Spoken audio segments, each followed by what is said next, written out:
এখন দেখাবো যে এসি কিভাবে নিজে নিজে পরিষ্কার করা যায়।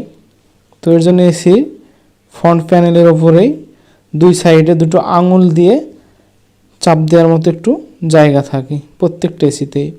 ওই ফাঁকা জায়গাতে দুই আঙুল দুই পাশে দুই হাতের দুই আঙুল রেখে হালকা ওপর দিকে চাপ দিলে কিন্তু উঠে যায় উপরের ক্যাবিনেট।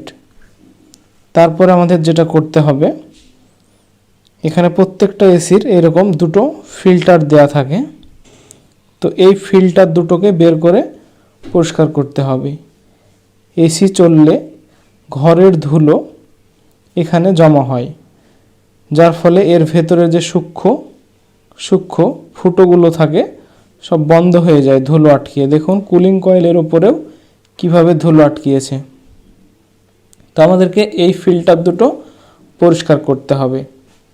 এই ফিল্টার দুটো যদি আমরা পরিষ্কার করি, দেখুন এখানে কতটা নোংরা জমেছে, ধুলো পুরো ফিল্টারে জমে আছে। এই দুটোই যদি আমরা ভালোভাবে পরিষ্কার করে আবার এসিতে ফিটিং করে দিই, তাহলে দেখবেন যে 70% ঠান্ডা চলে আসছে। আর যদি আমরা খুব ভালোভাবে করতে চাই, তাহলে পুরো এসির ক্যাবিনেটটিকে খুলতে হবে। এর জন্য আমাদের একটি স্ক্রুড্রাইভার প্রয়োজন আছে। স্ক্রুড্রাইভার দিয়ে কয়েকটি স্ক্রু খুলতে হবে। এই কুলিং কয়েলের নোংরাকে যদি আমরা পরিষ্কার করতে পারি, তাহলে কিন্তু আমাদের এসিতে নতুনের মতো আবার ঠান্ডা আসতে শুরু করবে। তো এক এক কোম্পানির এক এক রকম জায়গায় স্ক্রু থাকে, তাই স্ক্রুগুলো দেখে নিতে হবে যে কোথায় কোথায় স্ক্রু আছে। তো যেখানে যেখানে স্ক্রু আছে, এটা দেখুন এর ভেতরেও কিন্তু একটা করে, এখানে একটা তিনটে ভেতরেও স্ক্রু আছে, যেগুলো বন্ধ করা আছে, সহজে বোঝা যাবে না। এবার সুইং ব্লেডটিকে খুলতে হবে। এর জন্য লকটিকে উল্টো দিকে চাপ দিলেই কিন্তু লকগুলি খুলে যাবে। খুব বেশি চাপ দেওয়া যাবে না, তাহলে আবার ভেঙে যাবে।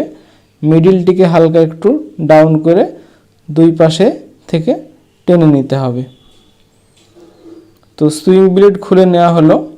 এবার স্ক্রুড্রাইভার দিয়ে আমি স্ক্রুগুলোকে খুলে নেব। নিচে তিনটে স্ক্রু আছে, সেই স্ক্রুগুলোকে প্রথমে খুলে নেব। স্ক্রুগুলোকে খুব সাবধানে খুলতে হবে। এগুলো করার আগে অবশ্যই এসিকে অফ করে নিতে হবে, নাহলে ভুলবশত যদি স্ক্রুড্রাইভারটি ফ্যানের দিকে চলে যায়, তাহলে ফ্যান ভেঙে যাবে। এক এক কোম্পানির এক এক রকম, কোনো কোম্পানিতে দুটো স্ক্রু, কোনো কোম্পানিতে 8 থেকে 10টা স্ক্রুও থাকে। তার জন্য দেখে নিতে হবে যে কোন কোম্পানির কটি স্ক্রু আছে, সেই স্ক্রুগুলো খুলতে হবে। স্ক্রুগুলো খুলে নেওয়ার পরে কিন্তু আমরা ক্যাবিনেটটি খুলতে পারবো। এটি হায়ার কোম্পানির এসি। এবার উপরের যে ফ্রন্ট প্যানেলটি আছে, সেখানে ডিসপ্লে লাইন আছে, সেই ডিসপ্লের তারটিকে আলাদা করে নিব।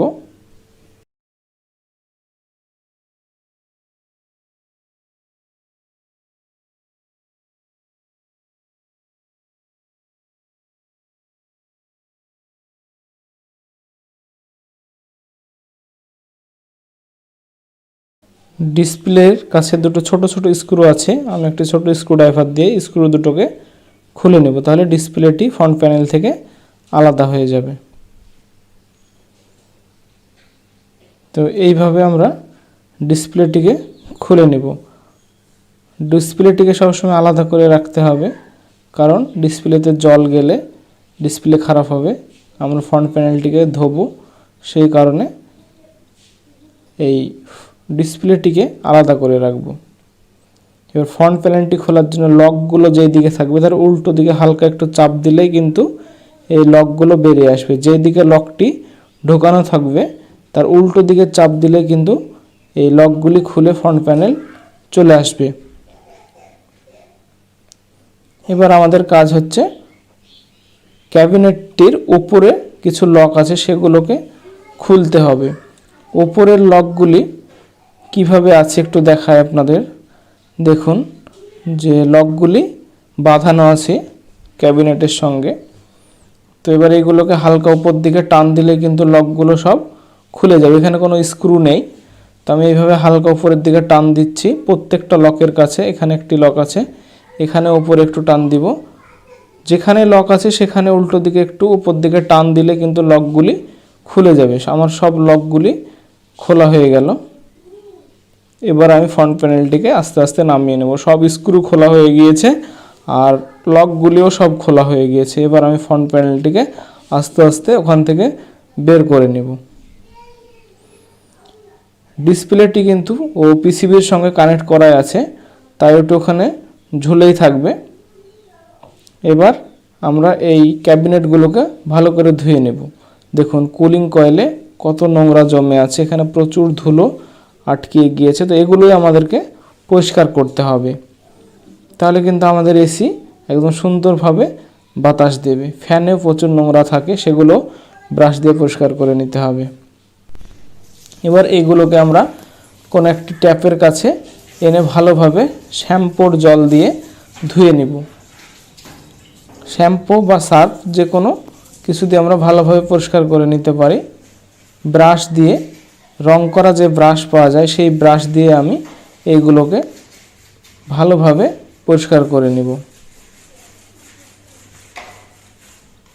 ফিল্টারগুলোতেও দেখুন প্রচুর নোংরা আছে, এইগুলোকে ভালো করে প্রথমে ধুয়ে তারপরে শ্যাম্পু জল দিয়ে একদম ক্লিন করে নেব।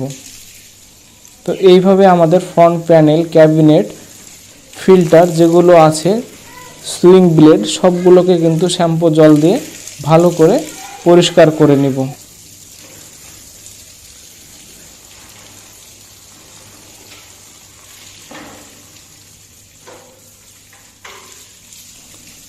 একটা মগে শ্যাম্পু গুলে আধ মগ জল দিয়ে এবার আমি কুলিং কয়েলটিকে দাঁত মাজা যে ব্রাশ পাওয়া যায় সেই ব্রাশ দিয়ে পরিষ্কার করব। দাঁত মাজা ব্রাশকে শ্যাম্পু জলে চুবিয়ে এইভাবে আমি পরিষ্কার করব। এইভাবে পরিষ্কার করার আগে এসিটিকে আধ ঘন্টা অন্তত চালিয়ে নিলে নোংরাগুলি ভালোভাবে ভিজে যাবে, তখন কিন্তু সুন্দরভাবে পরিষ্কার হবে। তার জন্য অবশ্যই আমরা এসিকে 20 মিনিট থেকে আধ ঘন্টা চালিয়ে নেব, তাহলে কুলিং কয়েলের এই নোংরাগুলি ভালোভাবে পরিষ্কার হবে, নোংরাগুলো ভিজে যাবে। তখন যদি না ভিজে তাহলে সেগুলো সহজে উঠতে চাইবে না। তো এইভাবে আমি পুরো কুলিং কয়েলটাকে একভাবে এক সাইড থেকে পুরো করে দেব। দেখুন যে যখনই ব্রাশ টানছি তখন কতটা ক্লিন দেখাচ্ছে। এইভাবে পুরো নোংরাগুলোকে একবার টেনে নামিয়ে আর একবার দ্বিতীয়বার এইভাবে যদি ক্লিন করি সুন্দরভাবে পরিষ্কার হয়ে যাবে। এইভাবে আপনারা আপনাদের এসির কুলিং কয়েলটিকে পরিষ্কার করবেন। এটি কখনোই জোরে চাপ দিয়ে বা বাঁকা টান দিয়ে এই কুলিং কয়েলের যে ফিনগুলো আছে সেগুলো নষ্ট করবেন না। এই ফিনগুলো যদি বাঁকা টান দিই বা জোরে চাপ দিই তাহলে কিন্তু ফিনগুলো বাঁকা হয়ে যাবে, তাতে এসির অনেকটাই ক্ষতি হবে, বাতাস ঠিকঠাক নিতে পারবে না। তো এর জন্য আমি এক সাইড থেকে আস্তে আস্তে এইভাবে টেনে টেনে পুরো কুলিং কয়েলকে পরিষ্কার করে দিব।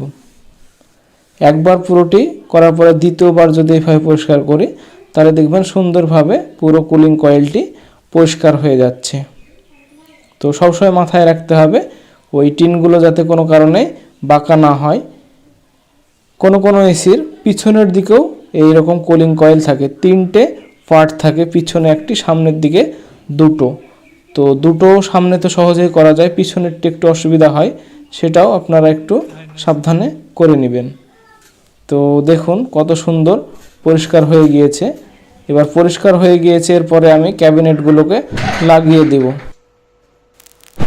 ক্যাবিনেটগুলি লাগানোর আগে অবশ্যই একটু শুকনো নাকড়া দিয়ে মুছে নিতে হবে যাতে জল না থাকে। এবার আমরা ক্যাবিনেটগুলোকে যেমনভাবে খুলেছি ঠিক সেই রকম যেই জায়গায় যেখানে ছিল সেখানে দিয়ে লাগিয়ে দিব। এইভাবে দিয়ে প্রথমে চাপ দিয়ে ভালোভাবে সেটিং করে নিতে হবে যেমনভাবে বসেছিল, তারপরে উপরের লকগুলোকে চাপ দিলে বসে যাবে। এইভাবে যখনই লকের জায়গাতে আমি চাপ দেব তখনই লকগুলো সব লেগে যাবে। যখনই পুরো সুন্দরভাবে সেটিং হয়ে বসে যাবে তারপরে আমরা স্ক্রুগুলোকে যেমন যেমন যেখানে স্ক্রু ছিল সব স্ক্রুগুলোকে পরপর লাগিয়ে দিব। তো স্ক্রুগুলো দেখে দেখে টাইট করব, আর যে স্ক্রু যেখানে ছিল সেখানেই সেটি দিতে হবে। কোনো স্ক্রু ছোট থাকে, কোনো স্ক্রু বড় থাকে, তো অবশ্যই এটাও খেয়াল রাখতে হবে যে কোন স্ক্রু কোথায় থেকে খুলছি। তো যারা নতুন কাজ করে তারা অনেক সময় ঠিক বুঝতে পারে না কোন স্ক্রু কোথায় ছিল, তাই একটু মনে রাখতে হবে যে কোন স্ক্রুটি কোথায় থেকে খুললাম। তো এইভাবে যদি এসিটি পরিষ্কার করা হয় তাহলে দেখবেন যে নতুন অবস্থা আপনার এসিতে যেমন ঠান্ডা আসছিল ঠিক তেমনই ঠান্ডা আসবে, যদি কোনো সমস্যা না থেকে থাকে। সেন্সারের তারটিকেও কিন্তু ঠিক যেই জায়গায় ছিল সেই জায়গায় দিব, আর ডিসপ্লের তারটিও যে লাইনে ছিল সেই লাইনে বসিয়ে দিলাম। এবার আমি উপরের যে ফ্রন্ট প্যানেল সেটিকে সেটিং করব। তার আগে এখানে যে খাপটি ছিল সেটিকে এখানে বসিয়ে দেব। এখানেও একটি স্ক্রু দিয়েই ঢাকনাটি বসানো ছিল।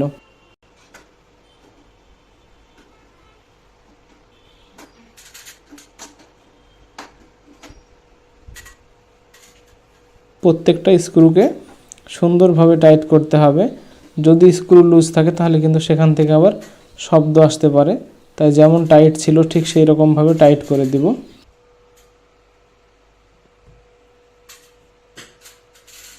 এর উপরের ফ্রন্ট প্যানেলটিকে সেই লকগুলো যেমনভাবে ছিল তেমনভাবেই বসিয়ে দিব। ওইখানে ঢুকিয়ে হালকা একটু চাপ দিলেই কিন্তু ওর নিজের জায়গাতে বসে যাবে। এবার ডিসপ্লেটিকে যেই জায়গাতে বসানো ছিল দুটো ছোট ছোট স্ক্রু দিয়ে সেই জায়গাতে সঠিকভাবে দেখে বসিয়ে দিব। উল্টোভাবে যদি বসাই তাহলে আবার লেখাগুলো উল্টো দেখাবে, তাই এটা সঠিকভাবে দেখে নিতে হবে, তারপরেই কিন্তু ডিসপ্লেটিকে বসাতে হবে। তারপরে দুটো ছোট ছোট স্ক্রু আছে, স্ক্রু দুটোকে সেই ছোট স্ক্রুড্রাইভার দিয়ে টাইট দিতে হবে। এখানে বড় স্ক্রুড্রাইভার হবে না, তাই ছোট স্ক্রুড্রাইভার দিয়ে এটি টাইট করে দিব। তারপরে ডিসপ্লের তারগুলোকে সঠিক জায়গায় বসিয়ে দিব। তারপরে আমাদের কাজ হচ্ছে ফিল্টার দুটোকে লাগাতে হবে। দুটো যে ফিল্টার বের করেছিলাম দেখুন কত সুন্দর পরিষ্কার হয়েছে।